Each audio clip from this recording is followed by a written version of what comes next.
Okay, for your third workout, Spooktacular, it's 10 minutes because it's more just smaller body part movements, not as much big full compound movements as the other two workouts. So this is just 10 minutes and you're gonna do pull-ups or inverted rows. Pick one or the other. And even if you're doing pull-ups, you can do assisted pull-ups, that's fine. Just try and keep your weight the same throughout the whole time. And it's fine if the reps are unbroken. Take your break if you need to, and then rep out the rest. You're just doing the best you can on these. So 10 pull-ups or inverted rows, and then single arm snatch. That's what I want to show y'all. So still want this to be a decently heavy weight. So you want to challenge yourself on weight always, always, always, always. So you still want this to be hard. When we do a snatch, we're going to keep the weight close to our body. So letting it fall just right here down my body. Now to pull it up, and it's a hip hinge, just like we do our push press. It's a slight knee bend, hip hinge.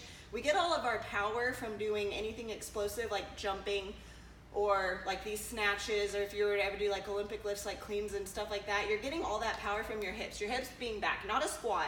So when you jump, don't think of it as a squat like you're squatting down. Think of it as a hinge, like you're loading your hips, loading them back and exploding them. That's where our power is. So a snatch is a power move. So we want our butts back to use our butts for that power to help us get that oomph and get the weight up. So that's why you still want it to be heavy too.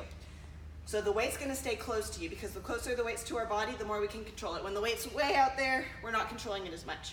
So close to our body, get yourself, load your hips right here. Now to pull up, I'm doing it in slow motion, I'll do it fast.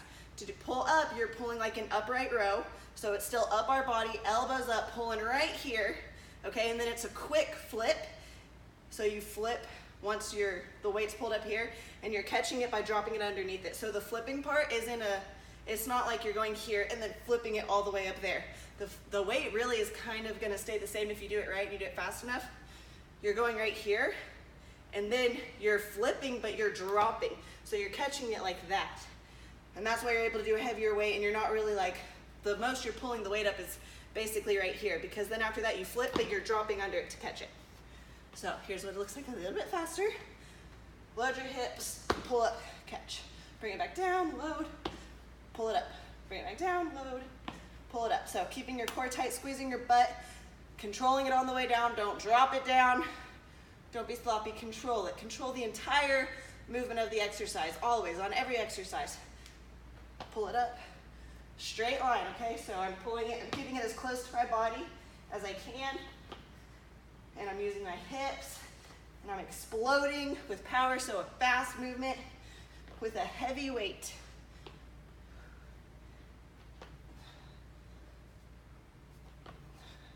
So there's your single arm snatches.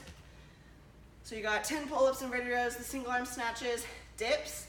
You can do dips on a bench. I challenge you guys, if, let me see.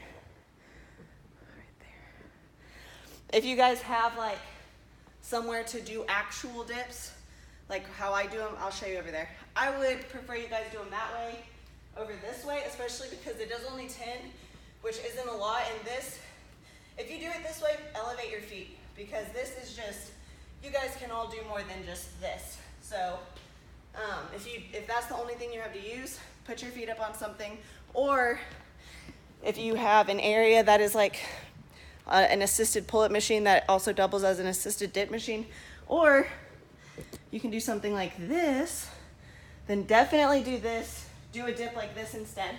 Make sure that your elbows go back just like we do for our pull-ups, our push-ups. So right here, push up, go down to 90, push up. So I prefer you guys do dips like that, even if it's assisted, that's fine. But if you are gonna do it on the back of a bench, elevate your knees. It's only 10, so make it as hard as you can for yourself. And then you guys have push-ups, I think push-ups. I can't remember. I'm pretty sure it's push-ups. So 4 exercises, more so just focus on upper body and less time. Do your hardest, do as best you can, work through it, see how many rounds you can get.